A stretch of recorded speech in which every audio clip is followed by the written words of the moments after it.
안녕하세요, 여러분. 정치와 법 시간입니다. 이번 시간에는 국제법에 대해서 배워보도록 하겠습니다. 자, 국제법이 무엇이냐? 국제법은 국제사회를 규율하는 법입니다. 국제법은 전통적으로는 국가 간의 관계를 규율을 했는데요.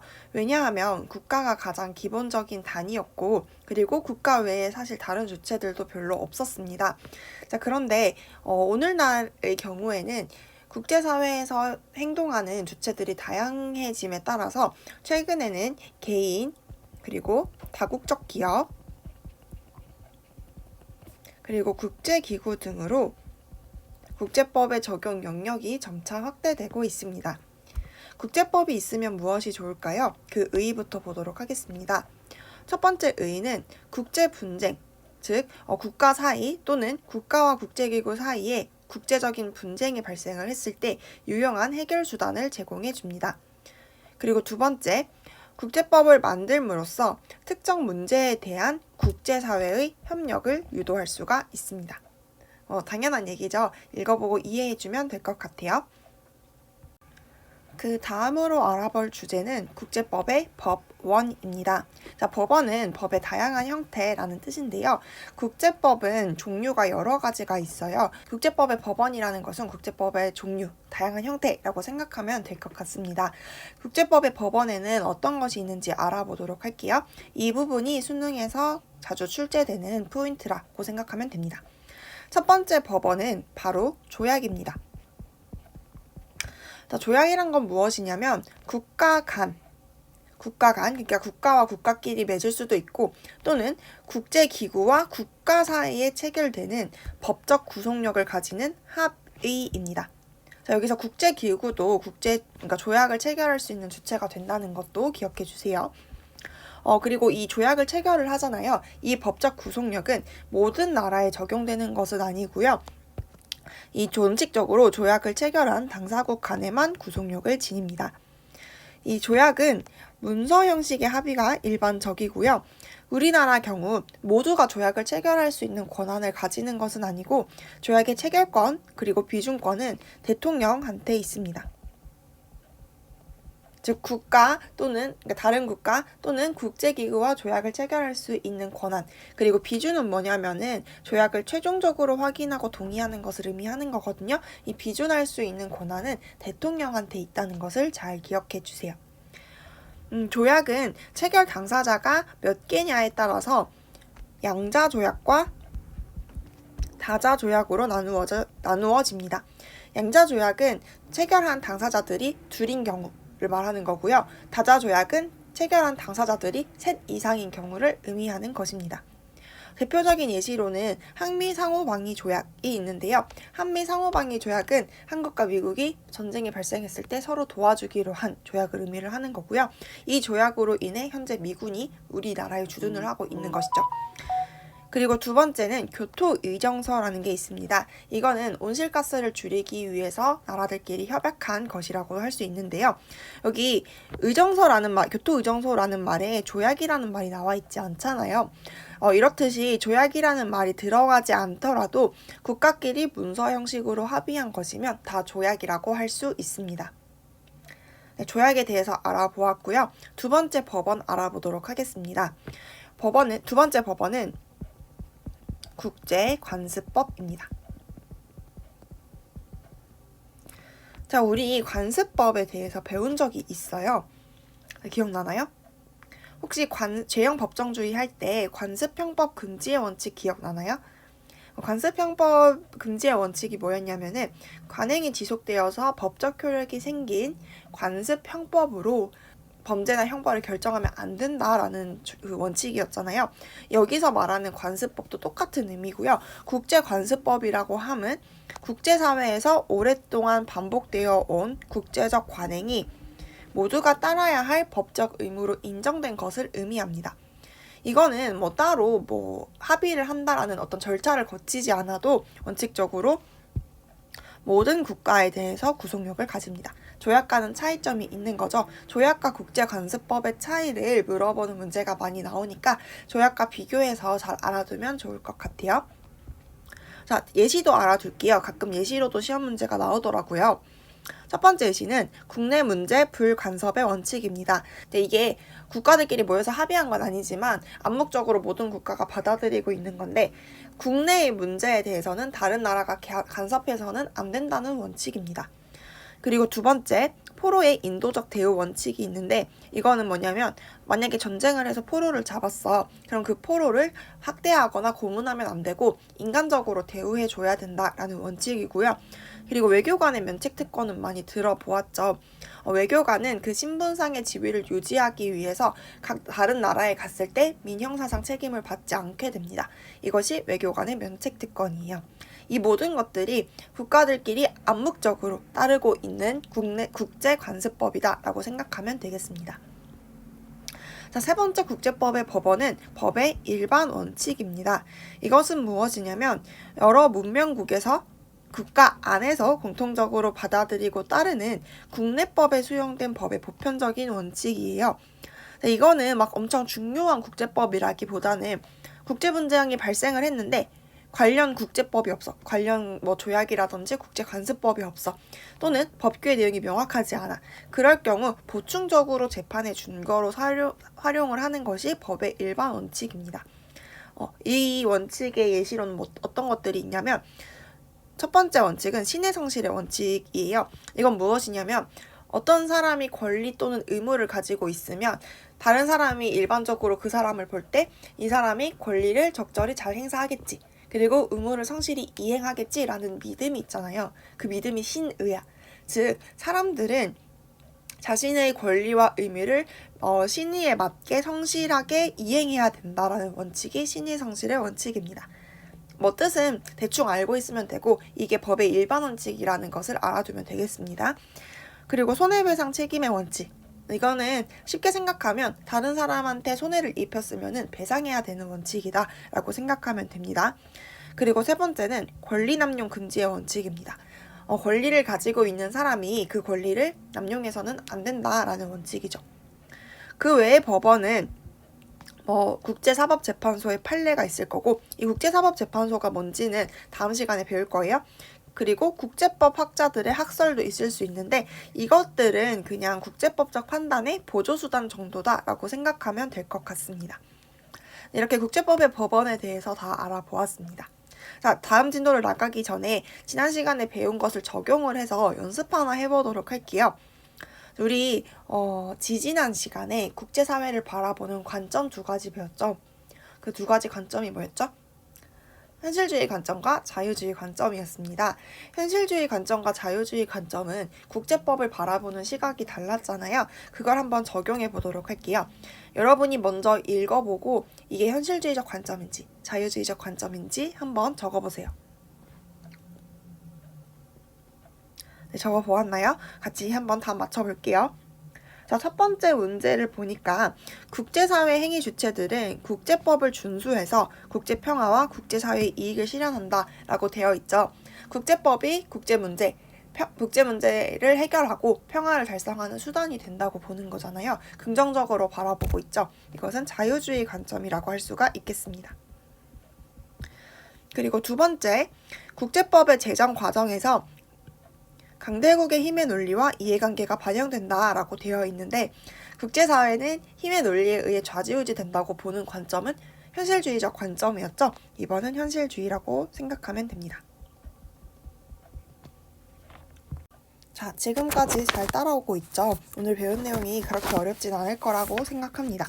자, 이제는 국내법과 국제법을 비교해 볼게요. 어쨌든 국제법도 법적 구속력을 가지고 있는데 우리나라 안에서 통용되는 법도 있잖아요. 이 국내법과 국제법의 차이점을 좀 알아둘 필요가 있겠죠. 비교를 해보도록 하겠습니다. 자, 국제법은 제정을 누가 하냐? 따로 입법기관이 있었어? 아니죠. 우리나라 같은 경우는 국회라는 입법부가 제정을 하잖아요.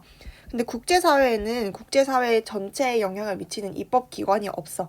그냥 당사국 간에 합의만 하면은 형성이 됐습니다. 그 조약 같은 경우를 말하는 거예요. 국제관습법은 합의 절차 필요 없이 바로 법적 효력을 갖는다고 했어요. 그럼 적용 볼게요.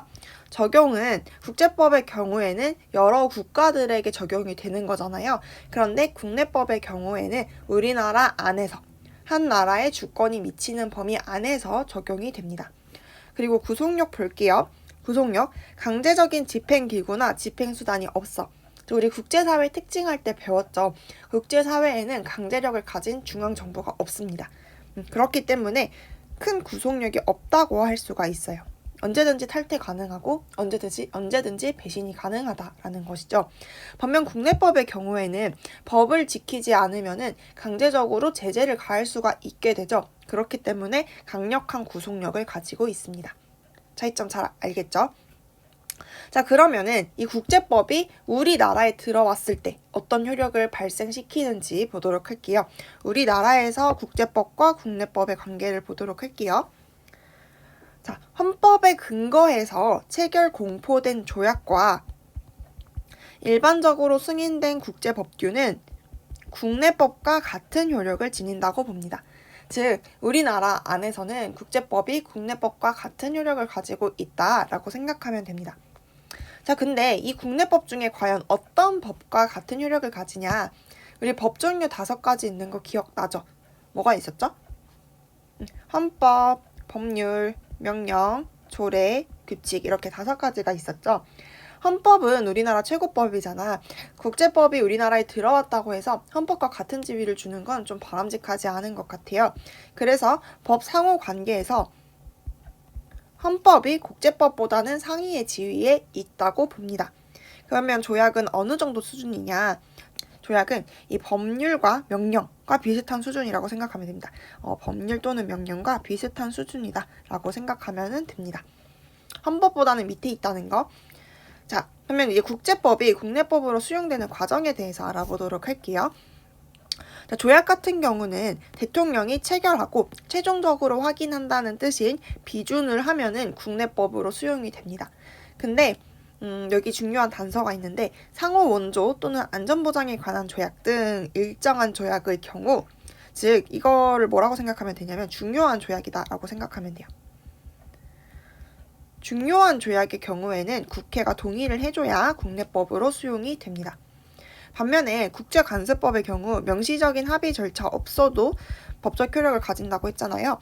국제관습법의 경우에는 별도의 절차 없이 그냥 국내법으로 수용된다라고 생각하면 됩니다. 알겠죠? 잘 정리해 주세요. 자, 그럼 문제 풀고 마치도록 하겠습니다. 이것 역시 여러분이 먼저 풀어보고 제 해설을 들어주세요. 네, 다 풀어보았죠? 해설하도록 하겠습니다. 여기 나와 있는 글은 외교관의 면책특권과 관련된 내용이라고 생각하면 됩니다. 외교관은 어떠한 형태의 체포 또는 구금을 당하지 아니하며 접소국은 외교관의 신체, 자유, 품위가 침해되지 않도록 적절한 조치를 취해야 한다라는 게 외교관의 면책특권이야.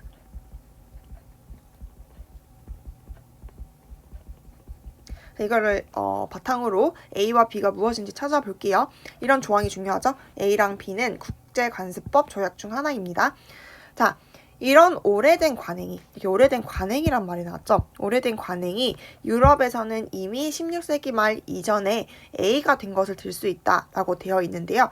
관행이 국제법이 됐다라는 것은 무슨 의미냐면은 A가 국제관습법이다라는 의미입니다. 별도의 절차 없이 오래된 관행이 유럽 사회에서 국제법이 된 거잖아. 그러니까 국제관습법이다라고 생각하면 됩니다. 이후 상호 외교 사절의 파견이 일반화됨에 따라 이 관행은 국가들 간에 채택된 외교 관계에 관한 비엔나 협약의 내용으로 포함되었다라고 되어 있죠. 여기 협약이라는 말이 나왔습니다. 조약이라는 말이 없더라도 문서상으로 여러 국가들이 이러한 내용을 따르자라고 합의한 내용은 다 조약이라고 했습니다. 그래서 B는 조약이라고 생각하면 됩니다. 이렇게 A와 B를 찾았으면 보기를 보도록 할게요. 1번. 국제관습법은 원칙적으로 이를 승인한 국가에만 법적 구속력이 발생한다. 자, 아니죠. A 같은 경우는 국제관습법은 모든 국가에게 법적 구속력이 생깁니다. 그럼 2번 볼게요. 조약은 국제사회에서 포괄적 구속력이 있다? 네, 아닙니다. 이거는 국제관습법을 의미하는 겁니다. 조약 같은 경우는 승인한 국가한테만 법적 구속력이 발생해요. 1번, 2번 보기가 바뀌었다라고 생각하면 되겠죠. 그럼 3번, 국제관습법은 조약과 달리 강제적으로 집행할 국제기구가 있다는 특징이 있다? 입니다. 국제법은 전부 다 강제적으로 집행할 국제기구가 없습니다. 4번, 조약은 국제관습법과 달리 당사국 간 명시적인 합의 절차를 거쳐야만 성립한다. 이게 맞는 말입니다. 조약은 국가들끼리 모여서 우리 합의합시다 라는 명시적인 합의 절차가 필요해요. 그럼 5번 볼게요. 국제관습법과 조약 모두 우리나라에서는 국회의 동의가 있어야만 법적 효력을 갖는다 라고 되어 있는데요. 사실 이거는 틀린 답이죠. 국제관습법 같은 경우는 별도의 절차 없이 그냥 국내법으로 수용이 되고요. 조약 같은 경우도 중요한 조약인 경우에만 국회의 동의가 필요하지, 중요하지 않은 조약 같은 경우는 대통령이 체결하고 비준만 하면은 국내법과 동일한 효력을 갖게 됩니다. 네, 2번 풀어보도록 하겠습니다. 이번에는 A의 일반적인 특징을 물어보는 거네요.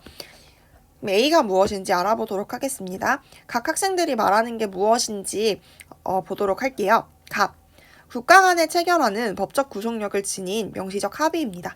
국가 간에 체결하는 명시적 합의, 이거는 조약을 의미하는 거죠. 갑은 조약에 대해 설명하고 있습니다. 을. 우리나라에서는 헌법에 의하여 체결 공포되면 국내법과 같은 효력을 가집니다. 라고 되어 있는데 이것도 조약을 의미하는 거죠. 그 다음 병. 문명국들이 공통적으로 승인하여 따르는 보편적 법 원칙입니다. 라고 되어 있는데, 자, 이것은 법의 일반 원칙을 의미하는 거죠.